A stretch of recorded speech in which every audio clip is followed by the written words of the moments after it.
আমি মিনু, ওরফে মিনতি সর্দার, উত্তর কলকাতার এক ঘিঞ্জি বস্তি এলাকার নিষিদ্ধ পল্লীর বাসিন্দা। হ্যাঁ, আমি আমার শরীর বেচেই পেট চালাই। আমার বহুদিন হয়ে গেল এই লাইনে আছি। আমার রোজকার ধরাবাঁধা খদ্দেরের সংখ্যা নেহাত কম নয়। এই নিষিদ্ধ পল্লী বহুদিন ধরে আমার রোজগারের একমাত্র জায়গা।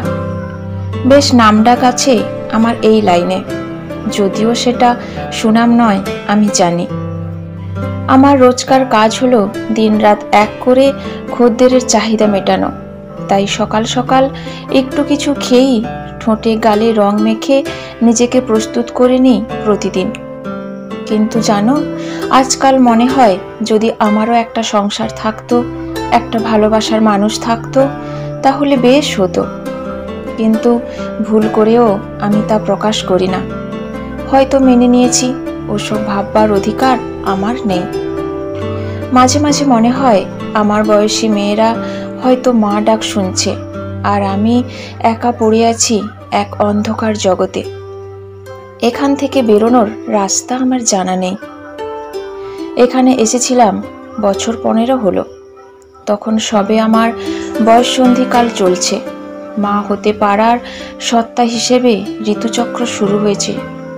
ঠিক তখনই আমার আশ্রয় হয় এই নিষিদ্ধ পল্লীতে। প্রথম প্রথম খুব কষ্ট হতো, যন্ত্রণায় কুঁকড়ে যেতাম আমি। কিন্তু আস্তে আস্তে সব সয়ে গেছে। জানো, আমি লেখাপড়া করতাম, স্কুলেও যেতাম। মা লোকের বাড়ি কাজ করে সংসার চালাতো, আর আমার বাপ মাকে মারধর করে সেই টাকা মদ জুয়াতে ওড়াতো। মা বলতো নাকি মেয়েবাজি করে বাবা। কথার মানেটা ঠিক বুঝতাম না তখন। মা কষ্ট হলেও বলতো, লেখাপড়া ছাড়িস না মা, না হলে তুই বাঁচতে পারবি না। লেখাপড়া মন দিয়েই করতাম। দিন রাত অশান্তি হতো বাড়িতে। মায়ের উপর চলতো অত্যাচার। মা তাও সহ্য করত, বলতো শুধু তোর জন্য বেঁচে আছি মা। মায়ের জন্য খুব কষ্ট হতো আমার। কিন্তু আমার ভাগ্য যে খুবই খারাপ। হঠাৎ মা খুব অসুস্থ হয়ে পড়লেন। বাবাকে বললাম ডাক্তারের কাছে নিয়ে যেতে, কিন্তু বাবা কোনো ভ্রুক্ষেপ করলো না। উল্টে যে কটা টাকা ছিল তাই নিয়ে মদ খেতে চলে গেল। আমি অসহায়ের মতো লোকের হাতে পায়ে পড়তে লাগলাম 2 টাকার জন্য। যে কটা টাকা পেলাম তাই দিয়ে ওষুধ দোকান থেকে ওষুধ আনলাম, কিন্তু সারলো না তাতে। একদিন রাতে মায়ের প্রচণ্ড শ্বাসকষ্ট শুরু হলো। বাবাকে ডাকতে গেলাম, দেখলাম নেশায় বেহুশ হয়ে পড়ে আছে। কি করব ভেবে পেলাম না।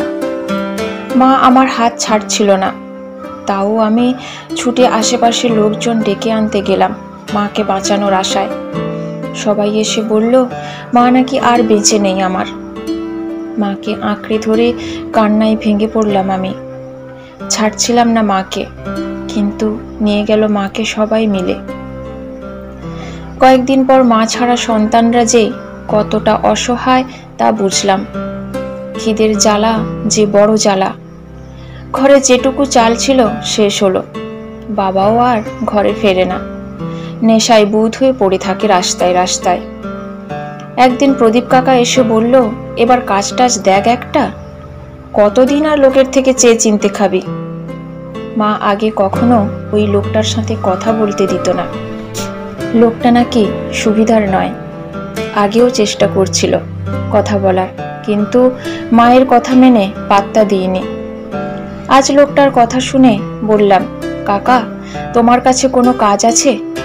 বলল চল কাল আমার সাথে। গেলাম জানো কাকার সাথে। জানি না আমায় কত টাকায় বেঁচেছিল। রয়ে গেলাম ওই নিষিদ্ধ পল্লীতে। কয়েক বছর পর্যন্ত আমাকে বেরোতে দিত না। তারপর আস্তে আস্তে বিশ্বস্ত হলাম, কিন্তু খুব একটা বাইরে বেরোতাম না। বেরোলেই আমাকে ভোগ করা লোকগুলোই আমাকে দেখে নাক ছিটকাতে দেখতাম। জানতাম সভ্য সমাজ আমাদের ঘেন্না করে, তাই সভ্য সমাজ থেকে দূরত্ব রাখতাম। বাপটার খোঁজ নিয়েছিলাম, শুনলাম সেও নাকি পৃথিবীর মায়া ত্যাগ করেছে।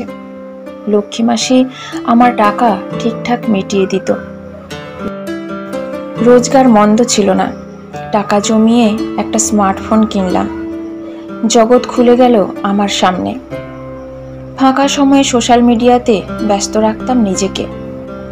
দেখতে যেহেতু খারাপ ছিলাম না, তাই অনেকেই বন্ধুত্বের রিকোয়েস্ট পাঠাতো। এইভাবেই আমার আলাপ হলো দিলীপের সাথে। দিলীপ শিক্ষিত চাকুরিজীবী, তাই ভয় লাগতো খুব। একদিন ভালোবাসার প্রস্তাব দিল আমাকে। কখনো ভাবিনি আমার জীবনে এরকম দিন আসতে পারে। সাগ্রহে সম্মতি জানালাম। ও জানতো না আমার জগৎ সম্পর্কে কিছুই। মাঝে মাঝে মনে হতো অন্যায় করছি, কিন্তু হারানোর ভয় আমাকে আটকে রাখত। এভাবে অনেক দিন কেটে গেল। একদিন বলল যে ও আমাকে বিয়ে করতে চায়, তাই ও চায় ওর বাবা মায়ের সাথে দেখা করাতে। সেবার ছিল আমাদের প্রথম দেখা। অবাক হলাম, সামনাসামনি প্রথম দেখাতেই বিয়ের কথা জানাবে। লক্ষ্মী মাসিকে বললাম কিছু কেনাকাটি করার আছে। এই বলে দিলীপের দেওয়া ঠিকানাতে পৌঁছলাম। দেখলাম বাড়িতে ও একা। বললাম, তোমার বাবা মা কোথায়? বলল বেরিয়েছে, একটু পরেই চলে আসবে। আমাকে মিষ্টি খেতে দিল। তারপর দেখলাম ও ঘরের দরজা বন্ধ করেই ঝাঁপিয়ে পড়ল আমার উপর যৌন খিদে মেটাতে। বলল, আমার বউ হবে তো, কাছে এসো একটু। হতভম্ব হয়ে দেখলাম আমি। কোনো মতে নিজেকে সামলে নিলাম। ওকে ঠেলে সরিয়ে দিয়ে দরজাটা খুলে প্রাণপণে ছুটতে লাগলাম। আর পিছন ফিরে তাকাইনি। আমি ভুল ছিলাম, শুধু আমিই ঠকাইনি দিলীপকে। সমাজের শিক্ষিত ভদ্র মানুষের ভালোবাসার আড়ালে এই রূপ দেখে শিউরে উঠলাম। বুঝলাম ভদ্র শিক্ষিত মানুষরাও অশিক্ষিত লোকেদের থেকে কম যায় না। আবার ফিরলাম আমার আস্তানায়। স্মার্টফোন ব্যবহার করা বন্ধ করলাম। মানসিক কষ্টে কাতর ছিলাম আমি। খাওয়া দাওয়াও ছেড়ে দিয়েছিলাম। কিন্তু আস্তে আস্তে নিজেকে শক্ত করলাম। বেশ কিছুদিন ধরেই দুলালকে দেখি রাতে ঘরে ঢুকে সে চাহিদা মেটানোর পরিবর্তে আমার দিকে ড্যাব ড্যাব করে তাকিয়ে থাকে। ভালোবাসার কথা বলে, চল পালাই, বিয়ে করব। কিন্তু ওই মিথ্যে প্রতিশ্রুতিতে আমি আর ভুলি না। আজকাল একদিন দুলাল না এলে মনটা কেমন লাগে যেন। ওকে বোঝাই নেশা না করতে। একদিন দুলাল বলল, আমার মা মরা ছেলেটার মা হবি মিনু? চোখের কোণটা চিকচিক করে উঠল। এটা ভেবে যে আমি ও স্বামী সন্তান নিয়ে সংসার করব। খুব লোভ হয়েছিল জানো। দুলালকে সম্মতি প্রকাশ করলাম। ও বলল যে 6 মাসের মধ্যেই ও নতুন বাড়ি তৈরি করে সেখানে তুলবে আমায়। খুব খুশি হলাম আমি। আমার সর্বস্ব দিয়ে দিলাম দুলালের ঘর তৈরির জন্য। 6 মাস পর দুলালের ঘর তৈরি শেষ হলো। বলল রাতে পালিয়ে দূরের এক মন্দিরে অপেক্ষা করতে। ওখানে বিয়ে করে ঘরে তুলবে আমায়। নির্দিষ্ট দিন নিজের দরকারি কিছু জিনিসপত্র জামা কাপড় নিয়ে পালালাম রাতের অন্ধকারে। অপেক্ষা করতে লাগলাম দুলালের। কিন্তু ঘন্টার পর ঘন্টা কেটে গেল, দুলাল আর এলো না।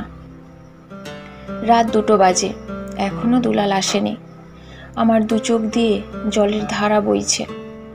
দুলালকে তো আমি কিছু মিথ্যে বলিনি। তাহলে আমায় নিঃস্ব করে আমার সর্বস্ব নিয়ে ঠকালো কেন আমায়? আমার সব স্বপ্ন নিমেষে ভেঙে চুরমার হয়ে গেল। ভোরের আলো ফুটেছে। চারপাশের লোকজন পুলিশে খবর দিয়েছে। পুলিশ আমার অসুচি ঝুলন্ত দেহটা মন্দিরের পাশের গাছ থেকে উদ্ধার করেছে। জানো, আমি খুব বড় অপরাধী ছিলাম। লোভ যে বড় খারাপ। চেয়েছিলাম তোমাদের মতো সংসার করতে শুধু। মরার পরও আমার দেহের শেষ অংশ মাটির নিচে স্থান পায়নি, আড়াল পায়নি। বেওয়ারিশ লাশ তো, তাই আমার দেহটা অনেক দিন ফরমালিনে চোবানো ছিল। এখন দেখি ফুটফুটে ছেলে মেয়েগুলো আমার দেহের অংশ নিয়ে পড়াশোনা করে। হাড়ের আবার কত নাম জানো? আমার কঙ্কালটায় হাড়গুলো চিহ্নিত করে করে পড়ে যায়। হিউরেমাস, রেডিয়াস, আলনা, কার্পাল, মেটাকার্পাল, ফ্যালেঞ্জেস। হ্যাঁ, আমি মিনতি সর্দার। মৃত্যুর পরও আমার নোংরা শরীরটা লুকাতে পারিনি।